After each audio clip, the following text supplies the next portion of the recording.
여러분 안녕하십니까? 12월 18일 수요일 프레스룸 라이브의 구경호입니다. 자, 오늘도 탄핵 전국 소식으로 이어가도록 하겠습니다. 자, 이른바 헌법재판관 임명 전쟁이 벌어진 국회로 먼저 가볼 텐데요. 자, 여당은 한덕수 대통령 권한대행은 재판관을 임명할 수 없다. 또 야당은 말장난에 불과하다며 재판 지연 전략을 쓰지 말라고 하는 상황인 거죠. 국회로 가보도록 하겠습니다. 자, 김도영 기자.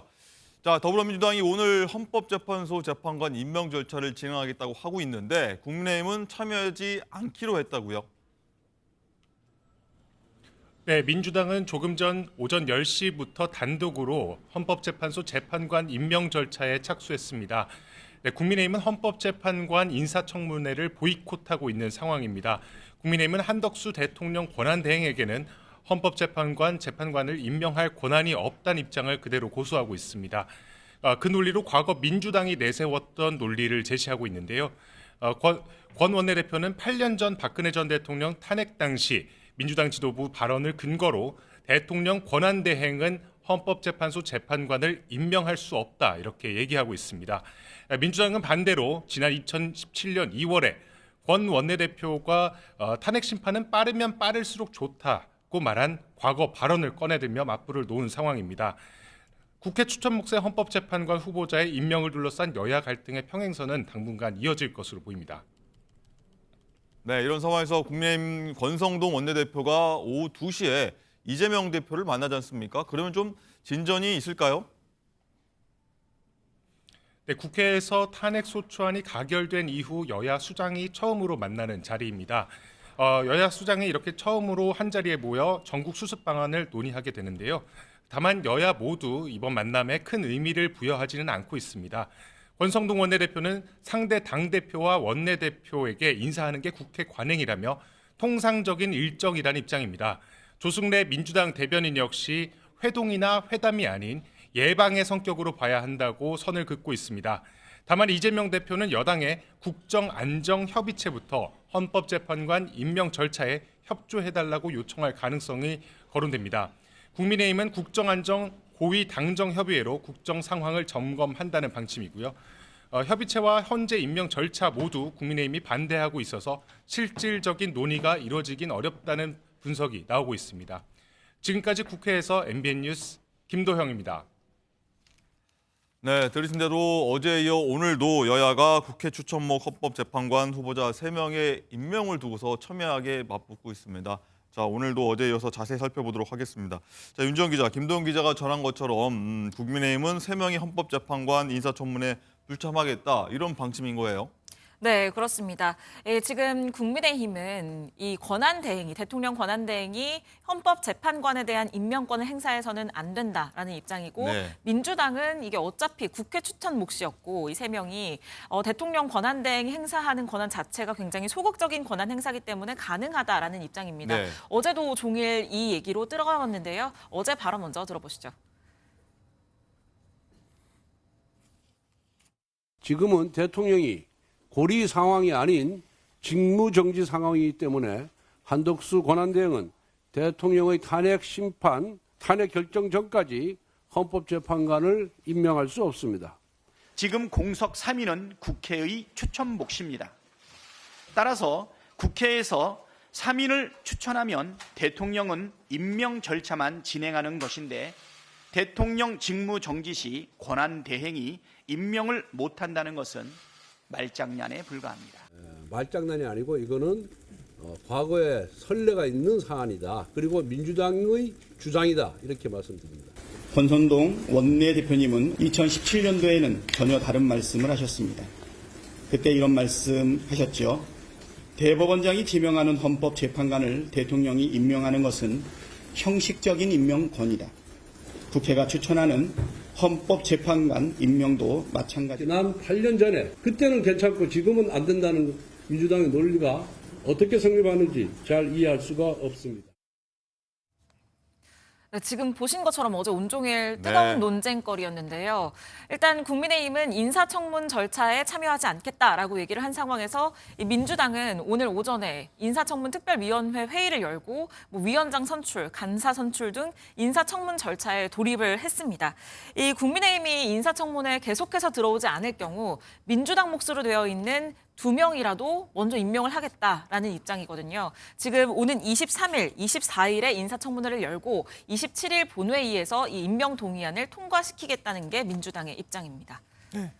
자, 김광삼 변호사님, 자, 쭉 들으셨는데 여야 입장이 완전히 다른 상황입니다. 뭐 많은 분들이 혼란해 하십니다. 뭐가 맞다고 봐야 됩니까? 어느 쪽이? 아니, 일단 저렇게 싸우는 이유의 중심은 네. 아이러니컬하게도 이재명 대표가 있어요. 이재명 대표 대법 판결 선고가 네. 탄핵의 인용이랄지 뭐 귀가 결정이 나는 시점과 상당히 경계선상에 있거든요. 그렇죠. 근데 그러다 보니까 여당에서는 어떻게 해서든지 임명해서는 안 된다고 해서 시간을 끌고 가고 싶은 거고 네.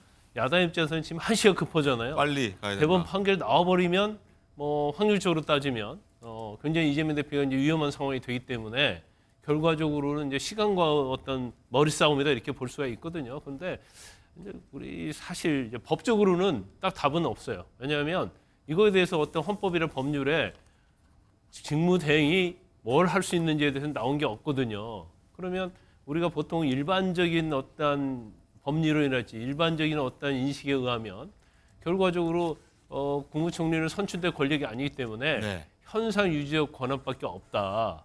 그럼 이 현상 유지적 권한이 지금 그냥 상식적으로 얘기하면 지금 헌법재판소가 변동이 없는 것이 현상 유지적이겠죠. 그러면 6인이 그대로 가는 게 현상 유지적이에요. 그런데 또 한편으로 보면은 지금 국회에서 임명한 헌법재판관은 대통령이 형식적으로 임명하는 거거든요. 그러니까 이것도 현상 유지로 볼 수 있느냐 없느냐 가지고 서로 싸우고 있는 거고. 지금 민주당은 전에 2017년도 박근혜 전 대통령 때 계속 헌법 직무권한 대행은 헌법재판관을 임명할 권한이 없다 이렇게 얘기했거든요. 네. 그 추천자가 뭐 대통령이든 뭐든 상관없이 그렇게 얘기했다가 이제 이재명 대표 재판이 잘못하면 일찍 끝날 수 있으니까 이제는 이것은 현상 유지다 이렇게 주장하는 이제 모순된 걸 얘기하고 있는 거죠. 그래서 사실은 국민과 국가를 생각하면 빨리 결정나는 게 맞죠. 네. 그렇지만 정치적인 어떤 당리 당락에 의하면 여당은 어떻게 해서든지 탄핵 결정이 뒤로 가는 게 맞고 지금 야당은 이재명 대표의 리스크가 있기 때문에 이제 빨리 결정을 받으려고 하다 보니까 서로 이거 사실은 양보하고 대화할 수 있는 그러한 사안에서 좀 벗어나고 있다 이렇게 봅니다. 네.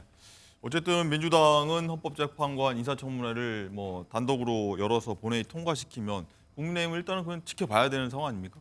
맞습니다. 일단 기본적으로 힘에 의해서 그렇게 한다면 그렇게 되는 것인데 결국 또 임명권은 권한대행에게 있는 것이기 결국엔 때문에 다시. 결국에는 글로 돌아가는 것이죠. 근데 이런 겁니다. 지금 여야가 하는 얘기는요. 국가, 국민의 미래는 안중에 없는 모습이고 자기 진영 그리고 권력자들의 자기 이익에 따른 이야기를 하고 있는 거예요. 네. 한마디로 얘기해서 제가 여러 번 얘기했지만 누구를 위하여 종을 울리나 이게 가장 중요한데 누구를 위하여 국가와 국민을 위해서 해야 되잖아요. 그러면 저는 여기에서 이런 걸 봐야 된다고 봅니다. 일단 기본적으로 권한대행은 법적 대행 권한은 다 가지고 있어요. 대행은 할 수 있습니다. 그러니까 법적으로 한다고 하면 그 막을 방법은 없어요. 네. 근데 여기서 결여되는 게 민주주의의 정통성, 그다음에 민주적 정당성이 결여되기 때문에 정치적 논란이 굉장히 커지는 거죠. 그러면 일반적이고 상식적인 거는 그러면 권한을 어떻게 제한해야 되느냐 이런 건데 좀 전에 말씀해 주신 것처럼 일상 행정에 좀 국한해서 해라. 두 번째는 긴급한 상황은 어쩔 수 없이 대응을 해라. 네. 긴급한 상황에 대응을 해야죠. 그다음에 중요 공백은 보충을 해라. 이 세 가지 정도가 불가피한 겁니다, 지금. 그러면 헌재의 6인 체제는 중요 공백입니까? 아닙니까? 제가 볼 때는 굉장히 중요 공백이에요. 왜? 지금 대통령의 탄핵이라는 국가의 국민의 미래와 역사를 결정하는 거예요. 안정적으로 결정하는 게 얼마나 중요한 겁니까? 그렇기 때문에 제가 볼 때는 굉장히 중요 공백을 메우는 불가피한 조치다라는 게 저는 맞을 것 같고요. 또 하나는 지금 헌재의 6인 체제가 원래 가능한 체제가 아니에요. 아시잖아요. 그죠? 지금 가처분이 인용된 상태에서 움직이는 겁니다. 저것도 가처분 인용 상태예요. 원래는 7인 이상이 돼야 되는 겁니다. 그러면 한시적인 가처분이 인용이 돼가지고 심리는 할 수 있다 해가지고 가처분에 의해서 하고 있는 이 상태에서 심판 결정까지 한다? 논란이 더 커지지 않겠습니까?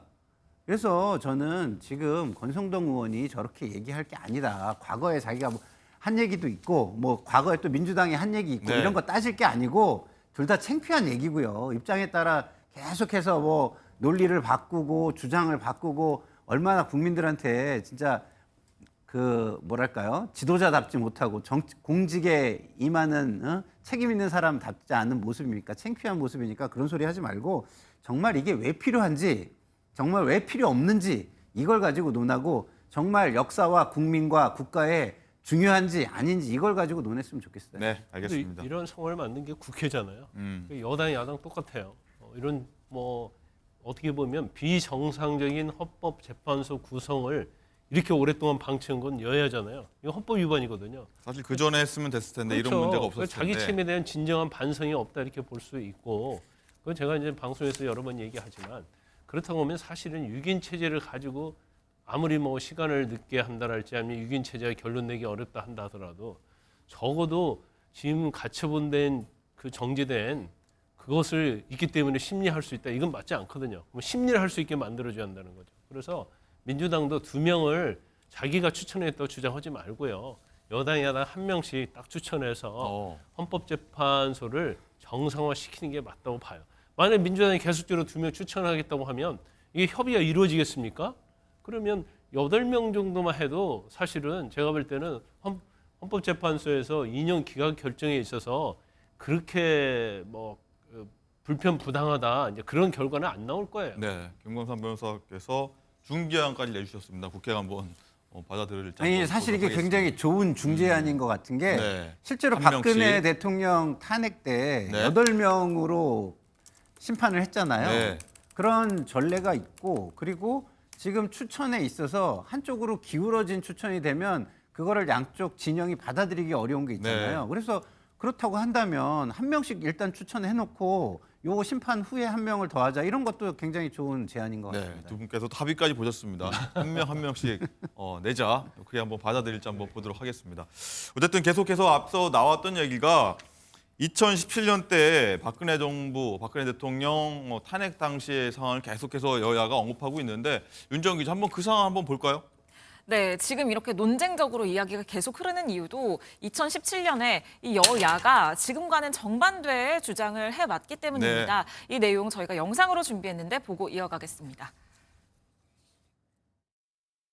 이정미 재판관 후임은 대법원장이 추천하고 대통령이 임명하는 구조고 이때의 대통령의 임명권은 형식적 임명권에 불과하고 실질적 임명권은 대법원장이 갖고 있습니다. 대법원장이 추천을 하고 대통령 권한대행이 임명하는 절차를 최소한 한 달 전에부터는 밟아야 되는 것이 아닌가 이렇게 생각이 들고 헌법재판소라는 주요 헌법기관의 구성이 이렇게 지체되면 안 됩니다. 일각에서 황교안 대행이 신임 헌법재판소장을 새롭게 임명해야 한다는 황당한 주장을 펼치고 있습니다. 한마디로 어불성설이라 할 것입니다. 대통령이 아닌 권한 대행이 헌법재판소장이나 헌법재판관에 대해 임명할 수 없다는 것이 대다수 헌법학자들의 의견입니다. 우리 국회는 어떤 경우에도 동의할 수 없다는 점을 분명히 말씀드립니다. 그런데 권한대행의 직무 범위가 어디까지냐와 관련해서 헌법재판관이라는 국가 원수의 지위에서 하는 그 자리에 임명권은 저는 없다고 생각합니다. 네, 지금 과거 영상을 보시면 이 야당도 권한 대행의 직무 범위에 헌법재판관 임명이 없다라고 네. 지금과 정반대의 주장을 내놓고 그렇군요. 있고 사실 권성동 원내대표도 지금과는 굉장히 다른 것으로 보이는 입장을 내놨었습니다. 그렇기 때문에 기자들이 어제 늦은 오후에 이 권성동 원내대표에게 과거에 본인이 얘기하셨던 것과도 지금 상황이 다른 거 아니냐라고 얘기를 했거든요. 그랬더니 권성동 원내대표 이렇게 얘기를 했습니다. 저 때가 2월이었는데 당시 대통령 파면 결정이 나기 전이었는데 이게 이게 이후에 대통령 파면 결정이 나서 거리 상태가 되면 그때 임명을 해야 될 수도 있기 때문에 그 준비를 먼저 하라는 것이었지 이 직무 정지 상태에서 하라는 건 아니었다. 이렇게 반박 입장을 내놓기도 했고요. 네. 또 지난 2017년 당시 이 권한대행이었던 이 황교안 전 의원이 SNS를 통해서 이렇게 올렸습니다. 2017년 1월 31일 박한철 헌법재판소장 퇴임으로 헌법재판관 공석이 생겼었지만 당시의 권한대행이었던 저는 새 재판관을 임명하지 않았다. 이 탄핵 인용으로 대통령 거리 상태였을 때 이선의 재판관을 임명했다는 점을 끝난 다시 한번 당시, 끝나고 강조했습니다. 난 다음에 했다. 직무 정지 상태가 아니라 파면 상태일 때 임명을 했다라는 점을 다시 얘기를 하기도 했고요. 그럼에도 불구하고 지금 민주당도 계속해서 지금 국민의힘을 공격을 하고 있는 상황이거든요. 네. 오늘 아침 민주당 최고위원회의가 있었는데 여기에서도 박찬대 원내대표 어제 저 논쟁에서 좀 분이 안 풀렸다고 해야 네. 될까요? 이 국민의힘을 향해서 침대 축구를 하지 말아라 이렇게 지적을 내놨습니다. 이 목소리도 듣고 가시죠. 전 박근혜 탄핵소추위원 권성동과 국민의힘 원내대표 권성동은 다른 사람입니까? 국민의힘이 헌법재판관 인사청문회에 불참하겠다고 선언했습니다. 스스로 내란 공범임을 계속해서 확인시켜 주고 있습니다. 민주당은 국민의힘의 침대 축구에 끌려갈 생각이 전혀 없습니다. 국민의힘이 빠지더라도 개의치 않고 헌법재판관 인사청문 절차를 신속하게 추진하겠다는 점 다시 한번 밝힙니다. 네, 앞서서 말씀하셨던 것처럼 지금 이재명 대표도 사법 리스크가 있기 때문에 네. 이 민주당 입장에서는 이 탄핵 심판을 최대한 지연시켜서 이 이재명 대표의 재판 결과가 나올 때까지 좀 시간을 끌어보려는 침대 축구 전략을 쓰는 게 아니냐라는 비판을 지금 내놓고 있는데요. 사실 같은 지적을 야당도 받고 있기도 합니다. 이재명 대표는 오늘 최고위원회의에서는 별다른 발언을 하지는 않았습니다. 네. 자, 드러눕는 침대 축구 전략이 축구장이 아니라 지금 정치권에 뭐 등장을 했는데 김광삼 변호사님. 일단 민주당에서는 국민의힘 보고서 침대 축구 하지 말라고 하는데 민주당 침대 축구는 하는 겁니까? 안 하는 겁니까? 민주당이 할 소리는 아니죠. 본인이 침대 축구하면서 남보고 침대 축구하지 말라고 하면 되겠어요. 원래 축구는 치열하게 싸워서요. 네. 골을 넣어야 하잖아요. 근데 양쪽 다 누워 있으니까 뭔가 게임이 되지 않는 거예요. 양쪽 다 누워 침대 축구하고 있다. 그렇죠. 그런데 이게 참 대한민국 역사, 대한민국 그리고 국민에게 불행한 일이에요. 소위 대통령이라는 사람이 비상계엄 선포해가지고 수사받고 있는데 소환에 응하지 않고 탄핵 심판 절차 가는데 탄핵 심판서 답변서 제출하는 것도 받지 않고 있어요. 이게 말이 되는 거예요? 아니 정정당당하다면 받고 답변서 내고 가서 변론을 하고 해야 하는 거 아닙니까? 그다음에 다음에 대권 잡념이고 제1 야당의 당대표라는 사람이 어떻게 법원서 항소심 관련해서 소송기록 접수 통지를 2번이나 보냈는데 받지 않아가지고 공시송달에 의해서 이게 하는 경우가 어디 있습니까? 지금 이재명 대표는 당사에 있고요. 당대표실에 있고요. 국회의원 회관에 있고 다 그러잖아요. 근데 아무리 본인이 재판을 끌고 싶어 한더라도 이렇게 노골적으로 이게 장꾀를 부리고 꼼수를 부리면서 이런 식 하는 건 맞지 않아요. 대통령 받아야 하고요. 이재명 대통령이 더 이상 침대에 누워 있으면 안 돼요. 네. 각자 받고 그다음에 이재명 대표는 사법 심판 대상이 되니까 받아야 하고 대통령 탄핵 심판 되니까 탄핵 결과를 받아봐야죠.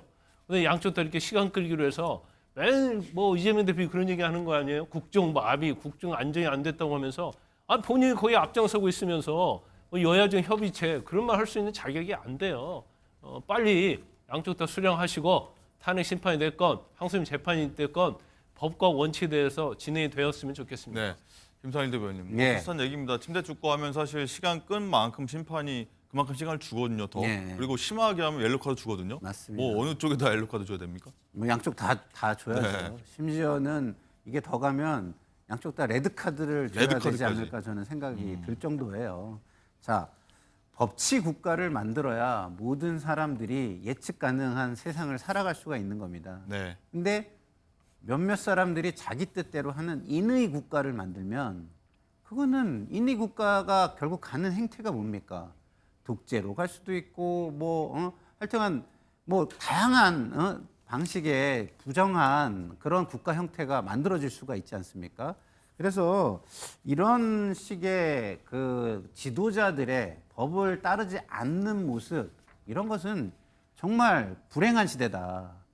우리가 뭐 드라마에 야인 시대라는 드라마를 본 적이 있는데 지금은 위선 시대, 위선 시대, 내로남불 시대, 네. 이렇게 역사에 기록되지 않을까. 그 중심에 주인공으로 자리 잡는 정치인들 한번 뒤돌아보고 반성했으면 좋겠다. 그리고 그 역사의 기록을 생각해서 지금이라도 태도를 좀 바꿨으면 좋겠다, 이런 말씀을 드리고 싶습니다. 네, 오늘 두 분께서 여야 의원들이 좀 참고할 만한 내용들을 많이 주고 계십니다. 어쨌든 당사자인 헌재 쪽은 헌법재판소는 어떤 입장인지 궁금합니다. 윤정 기자 나온 게 있습니까? 네, 헌법재판소는 국회 몫의 헌법재판관들이 이 3명이 퇴임한 이후에 이 지난 10월부터 지속적으로 재판관 임명이 필요하다고 얘기를 해왔습니다. 네. 그리고 바로 어제 이 헌법재판소 사무처장이 국회에 출석을 했는데요. 이 자리에서 헌법재판소 재판관이 공석이 됐을 경우 대통령 권한대행이 재판관에 대한 임명권을 행사할 수 있다고 생각한다라고 해서 네. 여당의 입장을 반박하는 입장을 내놨습니다. 헌법재판소는 지금 6인 체제로 심리와 변론이 모두 가능하다고 보고 있습니다. 그래서 지금 진행을 하고 있는데요. 네. 다만 최종 선고까지 이 6인 체제로 하기에는 상당히 부담스러운 입장이기는 하거든요. 그렇기 때문에 어서 9인 체제를 만들어달라고 지금 국회에 요구를 하고 있는 것으로 보여지고요. 다만 다른 한편으로는 이 6인 체제에서 최종 선고를 내릴 가능성도 대비를 하고 있습니다. 현재는 6인 체제로 이 대통령 탄핵 사건에 대해서 결정까지 내놓을 경우 추후에 법적인 논란이 생길 여지가 없는지 이 부분에 대해서도 협의에 착수한 상황입니다. 네. 자, 그러면은 이 임명 결정권을 쥔 한덕수 권한대행 입장이 뭔지도 사실 궁금한데 여야 사이에 굉장히 끼어있는 좀 그런 상황인데 이렇게 입장을 밝히고 있다고 합니다. 헌법과 법률에 따라 대한민국의 미래를 의사결정의 기준으로 삼겠다. 이렇게 입장을 밝히고 있다고 하는데 김광선 변호사님, 이 말에서 그럼 한 대행의 앞으로의 결정을 좀 유추해 볼 수 있을까요? 지금 대한민국에서 정치인 중에서 가장 머리가 아픈 게 이제 한덕수 권한대행이죠. 한덕수 권한대행이 이제 시간을 조금 끌고 있죠. 그것은 왜냐하면 여야가 협의해서 어떤 결정을 내려주면 네, 한 대행도 시간을 끌고 있다. 그렇죠. 아니 뭐 이 시간은 나쁜 건 아니에요. 네, 시간 고민을 끌고- 하고 있다. 그렇죠. 왜냐하면 이걸 본인이 그냥 일편 자기 생각이 있을 거예요. 그리고 뭐가 헌법과 법률에 맞는지 본인은 알고 있을 거지만 이런 상황에서 본인이 거기에 대해서 했을 때 여가 됐건 야가 됐건 엄청난 공격을 할 겁니다. 근데 그렇기 때문에 본인은 굉장히 심사숙고하고 있는데 심사숙고하는데 지금 이재명 대표하고 권성동 원내대표가 만나서 뭔가 해답을 가져오기를 기다리고 있는 거죠. 네. 근데 해답을 안 가져오면 이제 본인은 결정을 할 수밖에 없어요. 근데 제가 개인적으로 생각할 때는 일단 지금 문제가 되는 게 거부권하고 헌법재판이 임명에 관한 거거든요. 네. 근데 거부권에 있어서는 뭐 양곡법이랄지 그런 것들은 이전부터 윤 대통령이 있을 때부터 다 거부권 행사하고 그러기 때문에 또 이건 또 현상을 완전 변경하는 거니까 이 정도 선은 거부권 행사하고 거부권 중에서 내란하고 김건희 여사 특검법 정도는 이미 이제 탄핵이 가결됐으니까 그 정도에 대해서는 제가 볼 때는 거부권을 행사하지 않고 네. 그다음에 아까 말씀드렸고 헌재 재판관 임명에 대해서는 여야가 양보해서 한 명 한 명 추천을 선해서 제가 볼 때는 아하. 여야가 협의를 하면 그게 제가 볼 때는 가장 좋은 답이라고 봐요. 임명은 하고 거부권 행사하고 그렇죠. 그런 식으로, 예. 거부권 일부 하는 거죠. 일부. 예. 특검은 인정을 하고 네. 특검에서는 거부권 행사하지 않고 그렇게 하면 뭐 제가 볼 때는 상당히 합리적인 결론이라고 보는데 네. 뭐 민주당이랄지 이제 여당에서 어느 정도까지 받아들일지 이제 그건 두고 봐야겠죠. 말씀해주신 것처럼 한덕수 권한대행은 이제 거부권 행사를 두고도 여야에 끼인 상황입니다. 관련 목소리 한번 듣고 얘기 이어가도록 하겠습니다. 과거 노무현 전 대통령 탄핵 국면에서 고건 권한대행이 제2요구권, 즉 거부권을 행사한 바가 있습니다. 대통령 권한대행으로서 나라와 국민을 위해 헌법과 법률, 원칙이 정한 범위 내에서 당당하게 권한을 행사해 주시기 바랍니다. 권한대행은 대통령이 아닙니다. 한덕수 총리는 잠시 대통령의 권한을 대행할 뿐 대통령이 된 게 아닙니다. 국회가 통과시킨 법안들에 대해 거부권을 행사할 생각은 접으시기 바랍니다. 네, 말씀해 주신 것처럼 한덕수 권한대행이 가장 머리가 아픈 사람이지 않을까 싶은데 김상희 대변인 네. 어떻게 보십니까? 김광삼 변호사는 재판관 임명을 하되 거부권 같은 경우에 일부 수용해야 된다는 의견 주셨는데 어떤 그러니까 의견이십니까? 무언가를 할 때는 국민 모두에게 납득이 될 만한 기준이라는 게 존재해야 되는 거예요. 그래서 아까 제가 일반적 상식적 기준 3개를 말씀드린 거거든요. 그러니까 일상적인 행정을 위한 조치들은 해야 돼요. 그거는 현재에서 큰 변화를 일으키는 게 아니잖아요. 두 번째는 아까도 제가 말씀을 드렸지만 기본적으로 긴급한 대응. 예를 들어서 뭐 북한이 쳐들어왔다. 근데 나는 권한이 없으니까 군통수를 못해. 이렇게 얘기할 수 있습니까? 안 되잖아요. 그러면 긴급한 대응은 권한이 좀 과도하게 느껴지는 것도 그 상황 논리에서는 과도하지 않을 수 있기 때문에 해야 돼요. 아니, 북한이 쳐들어왔는데 어떻게 가만히 있어요. 그리고 세 번째는 중요한 공백에 대해서는 해야 되는 거예요. 그러면 좀 보십시오. 그거에 맞춰서 본다면 이게 불가피성이 있는 거는 하라는 얘기인데 지금 상황을 회복하고 안정적인 상태로 가기 위한 노력을 해야 되잖아요. 그럼 거기에 특검이라든가 헌재라든가 이런 건 굉장히 중요한 공백이기 때문에 해야 되는 거예요. 그리고 정상으로 가기 위한 노력인 겁니다. 근데 예를 들어서 국가재정법이라든가 이런 거 한번 보세요. 너무 과도한 변화를 만들잖아요. 그죠? 야당에게 너무 예를 들어서 뭐 여야가 합의하지 않으면 안건 성립이 안 된다는 거거든요. 지금 뭐 자동부의 조항 폐지까지는 저는 할 수 있다고 봐요. 과거에 우리는 그건 해봤던 거니까. 네. 그렇기 때문에 이런 거에 있어서 너무 과도한 변화를 한쪽에서 요구해서 한쪽에 치우치게 만드는 권한 행사 이건 하면 안 되죠. 그래서 우리 김광선 변호사님 되게 좋은 제안을 주신 게 네. 헌재 같은 경우 3명을 지금 다 해버리면 지금 현황을 바꾸는 알겠습니다. 헌법재판소에서 브리핑을 한다고 합니다. 잠시 목소리 듣고 오겠습니다. 재판 절차 진행에 관해서 말씀드리겠습니다. 어제 12월 17일에 수명재판관 이미선 정영식 재판관은 소추위원인 국회 법제사법위원회 위원장과 피청구인 대통령에 대하여 준비명령을 내렸습니다. 국회 법제사법위원장에 대하여 12월 24일까지 입증계획과 증거목록 제출을 요구하였고 대통령에 대하여 12월 24일까지 입증계획, 증거목록, 이 사건 개헌포고령 1호, 그리고 이 사건 개헌 관련 국무회의 회의록 제출을 요구하였습니다. 각 준비명령은 어제 전자 송달하였고 대통령에게는 추가로 오늘 오전에 우편으로 발송하였습니다. 그 밖에 대통령에 대하여 발송한 문서는 어제와 동일하게 아직 송달 중에 있습니다. 다음으로 어제 말씀드린 변론 생중계 관련하여 부연 설명드리도록 하겠습니다. 헌법재판소는 모든 변론 준비기일, 변론 기일, 그리고 선고 기일을 공개하고 있고 이번 대통령 탄핵 사건도 예외가 아닙니다. 대통령 윤석열 탄핵 사건의 변론 준비기일, 변론 기일, 그리고 선고 기일은 모두 공개됩니다. 이에 일반인의 방청과 언론사 취재가 가능합니다. 다만 변론의 생중계 방송과 관련하여 심판정 안팎의 소란 등을 방지하고 법정의 질서를 유지할 필요를 고려하여 생중계하지 않기로 하였습니다. 헌법재판소는 변론을 생중계한 사례가 현재까지 없었고 다만 직접 방청하지 못하신 분들을 위해서 녹화 영상을 변론 직후에 출입기자단에 제공하고 있고 또한 헌법재판소 홈페이지에도 게시되고 있습니다. 이번 사건도 동일하게 녹화 영상은 변론 직후에 제공될 예정입니다. 과거 노무현 박근혜 대통령 탄핵 사건에서도 변론을 생중계한 사실이 없음을 알려드립니다. 네, 이상입니다.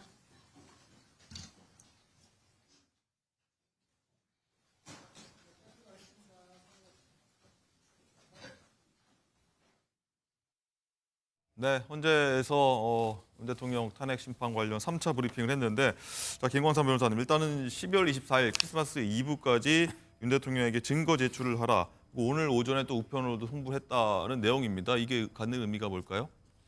일단 뭐 지금 헌법재판소는 진행된 절차, 법에 규정된 절차에 따라서 그대로 행하겠다는 거예요. 그래서 제일 중요한 게 이제 준비명령 발했으니까 뭐 이제 헌재의 심판을 시작한다는 취지고요. 네. 준비명이 여러 가지가 달려있겠죠. 그다음에 이 12월 24일까지 이제 여러 가지 이제 성명을 한 거예요. 이거 내고 증거에 관해서 낼 거 있으면 하라. 대통령 그렇죠. 제출하십시오. 근데 이게 지켜질지 모르겠어요. 왜냐하면 전자로도 했고 또 우편으로 했다고 하지 않습니까? 대통령이 지금 거부하는 상황이기 때문에 이걸 받지 않으면 24일 할 수 없는 거예요. 그리고 27일 날 변론 준비기일이 첫 길이 잡혔잖아요. 네. 그럼 여기에도 당연히 불출석하면서 뭔가 자료 제출 같은 걸 하지 않는다고 하면 공전될 가능성이 크다 이렇게 봅니다. 네. 그래서 헌재는 뭐 당연히 법의 정해진 절차에 따라서 심판을 뭐 끌어가겠지만 또 이건 윤석열 대통령이 어떻게 대응을 하느냐에 따라서 달라질 수 있다고 봐요. 그래서 일단 뭐 개시는 됐다 이렇게 볼 수 있을 것 같아요. 심판은. 네. 그런데 이 심판이 개시됐지만 여러 가지 변수가 있는데 그 변수와 관련해서는 일단 윤 대통령 측에서 어떠한 입장을 취하고 어떻게 전략적으로 나오느냐. 네. 그리고 경우에 따라서 윤 대통령 측에서 시간을 끌고자 했을 때 헌법재판소에서 이거에서 어떻게 제재를 가한다랄지 뭐 예를 들어 증인을 너무 많이 신청하면 이제 박근혜 전 대통령 측도 마찬가지인데 증인을 안 받으는 경우가 많이 있었거든요. 네. 근데 안 받을 때도 계속 또 신청을 하고 그랬어요. 그래서 뭐 일단 뭐 오늘 저 발표는 이제 헌재의 심판이 개시됐다 이렇게 볼 수 있을 것 같습니다. 네. 그리고 또 하나 김상일 대변인. 네. 윤 대통령이 이번 변론을 생중계를 요구를 했는데 헌재 네. 쪽에서는 어제도 그렇고 오늘도 그렇고 생중계는 하지 않겠다. 그런 네. 전례가 사실 거의 없다라고 하면서 네. 녹화 영상 제공하기로 했다고 하는 네. 건데 이 부분은 뭐 어떻게 봐야 됩니까?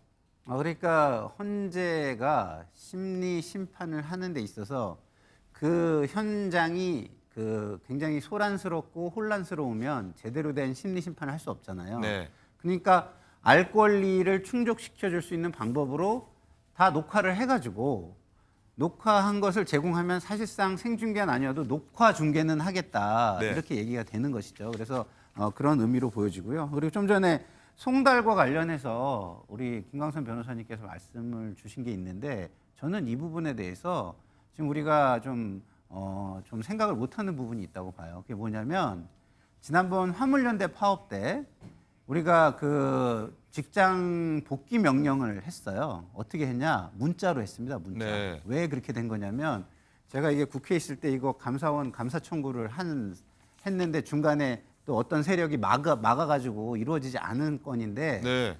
이 문자나 전자 송달에 등기 효과 추정이라는 게 있습니다. 그걸 만들어냈어요. 어떤 왜냐면 얘기입니까? 예. 그게 전자로 뭐가 송달이 되면 등기 효과가 추정된다는 겁니다.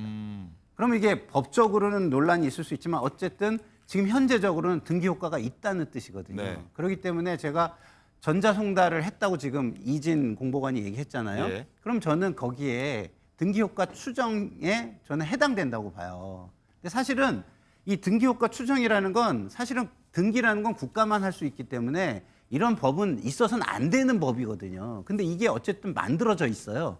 그래서 지난번 화물연대 파업 때 화물연대가 다 등기 우편을 수령을 거부했는데 네. 다 법적을 제재를 받을 위기에 처한 게 뭐였냐면 그래서 파업이 무산됐잖아요. 무너졌잖아요. 그게 뭐였냐면 이 전자나 문자에 의한 방법에 의한 송달이 등기 효과를 추정한다는 게 있기 때문입니다. 그래서 지금은 확인했는지 아닌지 모르지만 지금은 그거를 이 정부가 스스로 활용도 했기 때문에 이 부분에 의해서 저는 심리는 가능한 거 아닐까 이 검토를 해봐야 된다고 저는 생각을 하고요.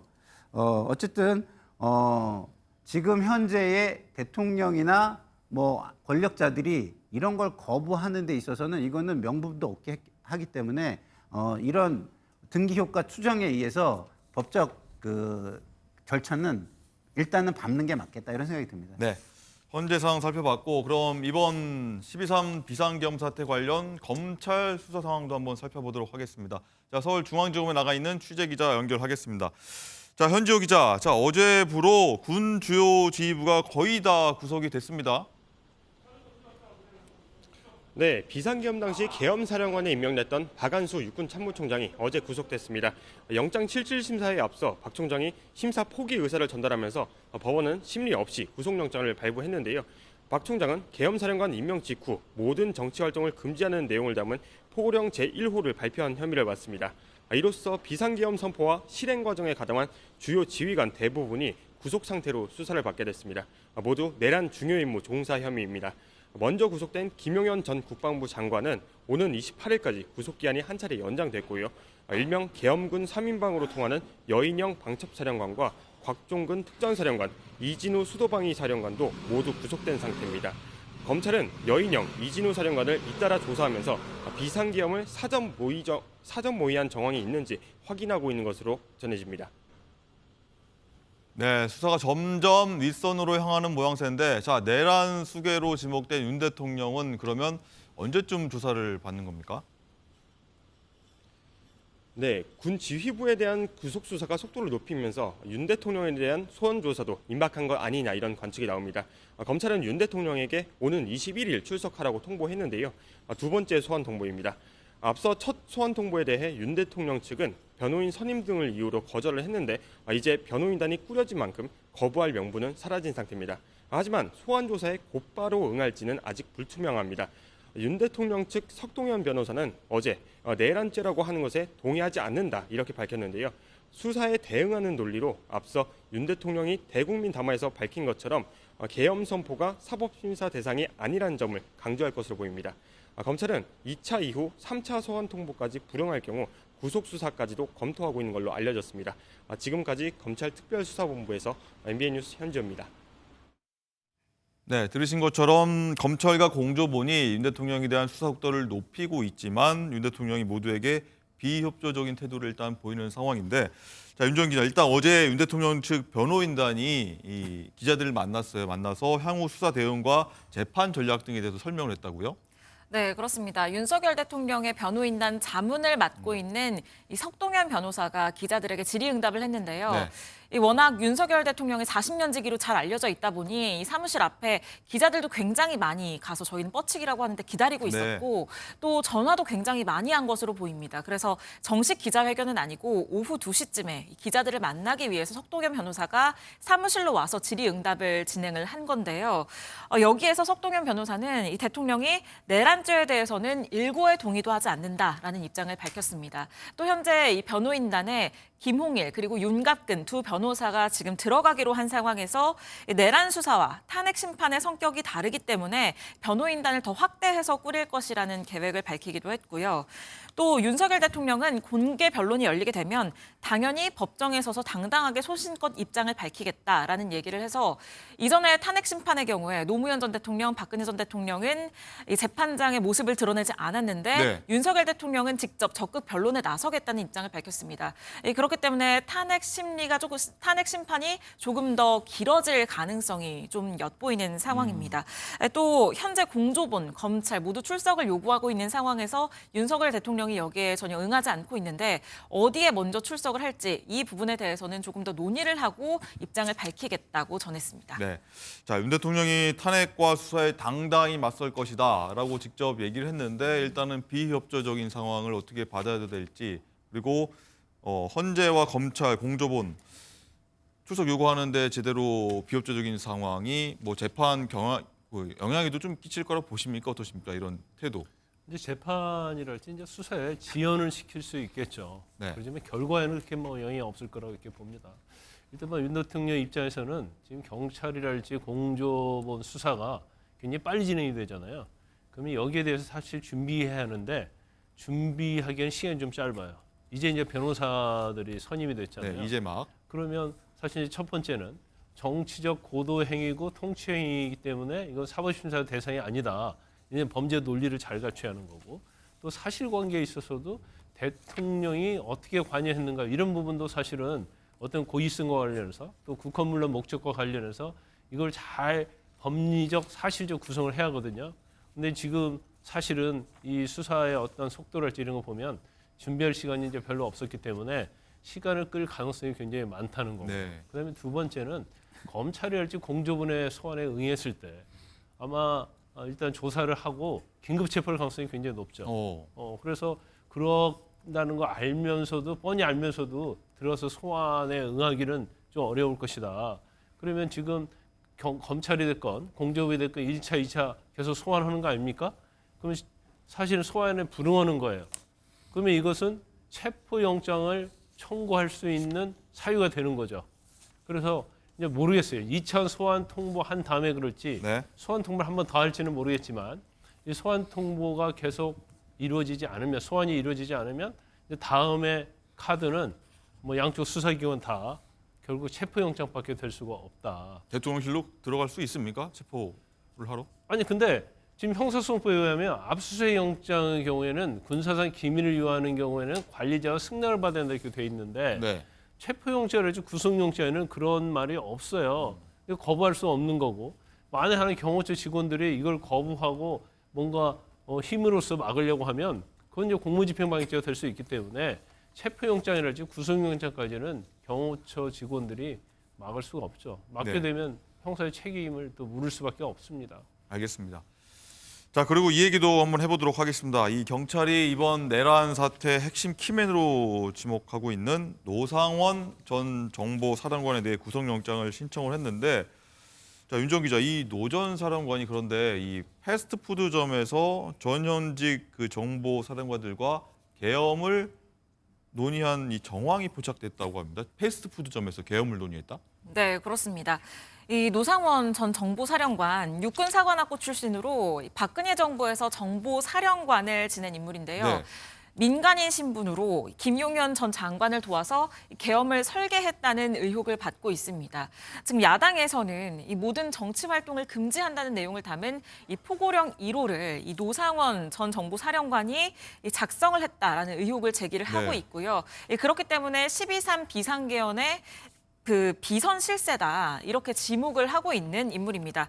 그런데 경찰이 이 비상계엄 선포 이틀 전 12월 1일에 이 노상원 전 정보사령관과 문상호 정보사령관이 경기도 안산의 한 패스트푸드점에서 만나서 계엄을 모의했다라는 정황을 포착을 했습니다. 일단 특수단은 해당 패스트푸드점 1층에 녹화된 CCTV 영상을 확보해서 분석하고 있는 상황인데요. 이 경찰에 따르면 이곳에서 정보사 소속 대령 2명을 불러서 계엄날 중앙선거관리위원회 서버를 확보하라라는 취지의 지시를 내렸다는 네. 겁니다. 실제로 이 대령 2명 중에 1명은 최근 특수단 조사에서 이 햄버거를 먹고 이야기하자고 해서 햄버거부터 먹었다라면서요. 이 노 전 사령관이 부정선거와 관련해서 중앙선거관리위원회 서버를 확보하면 증거를 확보할 수 있을 것이다. 너희들이 중앙선관위 전산실로 가면 된다고 했다라는 등의 내용을 진술한 것으로 알려졌습니다. 오늘 오후 3시에 이 노 전 사령관에 대해서 서울중앙지법에서 영장실질 심사가 예고돼 있는데요. 네. 저희 방송 조금 전에 이 경찰이 이 오늘 영장실질 심사에 노 전 사령관이 불참하겠다는 입장을 전했다는 점을 알려왔습니다. 그렇군요. 자, 김상일 네. 의원님.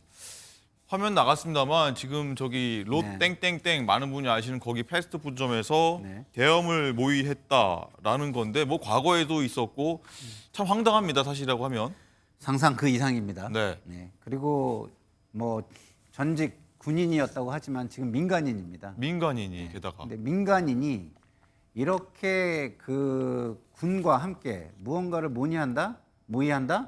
이 권한을 넘어서는 거죠. 네. 그런데 모의한 걸 넘어서서 또 거기에 사실상의 지휘를 했다?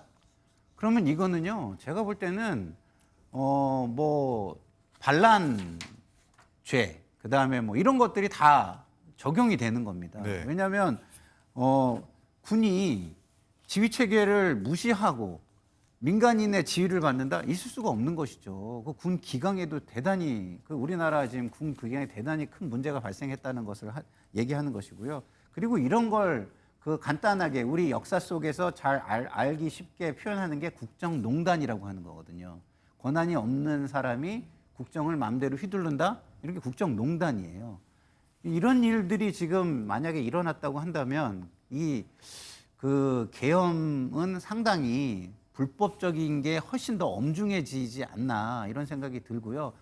그리고 이게 어디까지 이루어진 건지에 대해서 신속하게 국민의 알 권리를 충족을 위해서 신속한 수사가 이루어져야 된다. 그리고 그런 부분에 대해서 대통령은 적극적으로 협조를 하셔야 된다. 본인이 당당하게 수사에 임하겠다고 하셨는데 네. 지금의 상황은 뻔뻔하게 수사에 임하고 계신다. 이렇게 보입니다. 네.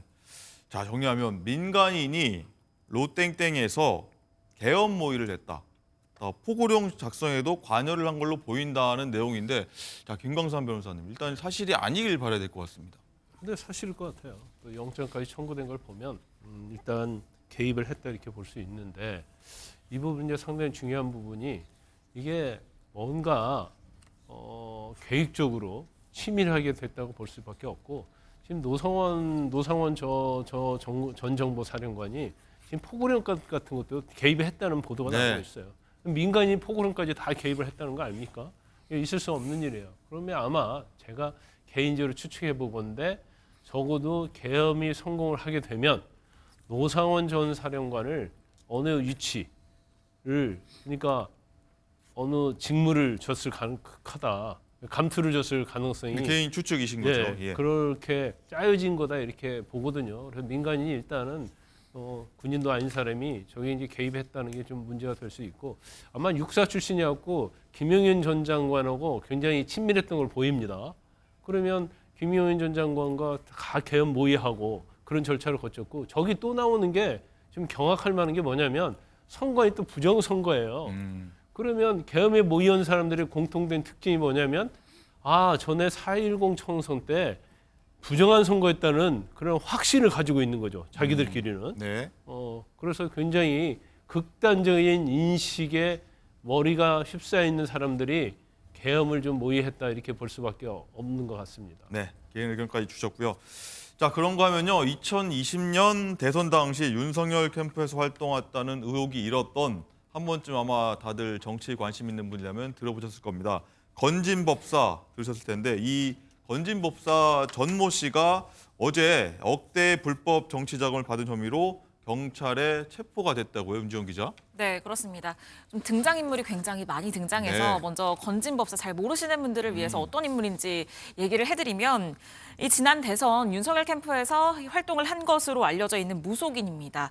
이 대통령 부부와의 친분을 과시해서 좀 이권에 개입했다는 의혹을 지속적으로 받아온 인물이기도 하고요. 김건희 여사의 코바나 컨텐츠에서 고문직 명함을 가지고 활동한 것으로도 알려져 있습니다. 일광조계종 소속인데 일광조계종은 이 지난 2018년 가죽을 벗긴 소 사체를 제물로 바치는 행사를 주관을 해서 시민단체로부터 동물 학대 혐의로 고발을 당하는 등 논란이 되기도 했던 이 종파입니다. 네. 그런데 이 전 씨가 검찰에 어제 체포됐습니다. 지난 2018년 지방선거에서 경북 지역 정치인들로부터 1억 원 정도의 불법 정치 자금을 수수했다는 혐의입니다. 검찰은 전 씨의 자택도 압수수색을 해서 전 씨의 휴대전화도 지금 확보를 한 것으로 알려졌는데요.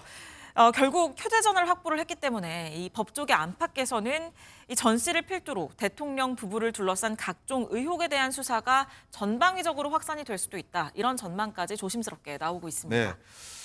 자, 어쨌든 이런 논란이 있었고 지난 대선 때 당시 대선 후보였던 윤 대통령은 건진법사 논란이 있었는데 여기에 대해서 일단 이렇게 해명한 부분이 있습니다. 먼저 듣고 얘기 이어가도록 하겠습니다.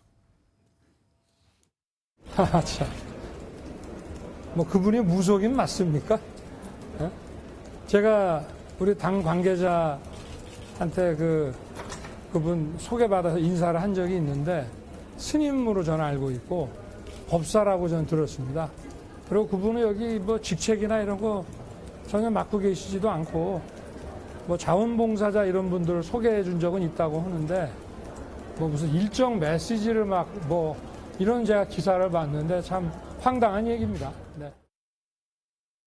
네, 이런 얘기를 윤 대통령이 당시 후보 시절 했는데 자, 김상일 대변인께 여쭤보겠습니다. 전 씨가 다시 돈을 돌렸다 부인하고 있는데 자, 이런 상황들 전체적으로 어떻게 봐야 됩니까? 일단은 우리 잘 알고 있지만 국민들이 굉장히 지금 굉장히 수준이 높잖아요. 정치자금법은요. 돈을 수수한 그 시점에서 불법이 성립됩니다. 그러니까 돌려줬다는 건 아무 의미가 없어요. 그러나 어쨌든 돌려줬는지 그리고 실제로 공천에 영향력을 행사했는지 다시 말해서 농단이 일어났는지 이런 것까지 살펴보는 건 굉장히 중요합니다. 왜냐하면 공천에 영향력을 행사하는 것은 건진법사가 직접 할 수는 없는 겁니다. 아는 또 영향력이 있는 누군가, 권한을 가진 자를 통해서 하는 것이기 때문에 그 부분을 밝혀내는 것은 우리의 어떤 법적 질서를 지키는 데 굉장히 중요한 부분입니다. 그렇기 때문에 그 부분에 대해서 수사가 빠르게 이루어져야 되고 이것이 불법임은 이미 금품을 받은 순간에 이루어진 것이고 이것이 어디까지 확장된 불법이냐, 어디까지 깊어지고 넓혀진 불법이냐 이것은 하루빨리 밝혀져야 된다 이렇게 생각합니다. 네. 윤 대통령이 조금 전에 저희가 목소리 들었습니다만 이 무속인 맞냐라고 좀 되묻기도 했는데 김광삼 변호사님 어떻게 보십니까? 윤 대통령의 무속인 개입 논란이 다시 일고 있는 부분? 일단 2018년도에 이제 공천금 받은 것은 윤 대통령하고 윤 대통령 부인 김건희 여사하고는 상관이 없는 거예요. 그런데 여기서 중요한 것은 지금 윤 대통령하고 김건희 여사가 대통령 후보 때부터 계속 무속 논란이 있었잖아요. 뭐 천공, 건진법사, 뭐 여러 명이 등장을 합니다. 또 실질적으로 이 건진법사 같은 경우에는 김건희 여사가 운영했던 코바나 콘텐츠에 또 고문 명함을 또 들고 다녔다는 거거든요. 그러면 전혀 연관이 없다고 볼 수 없어요.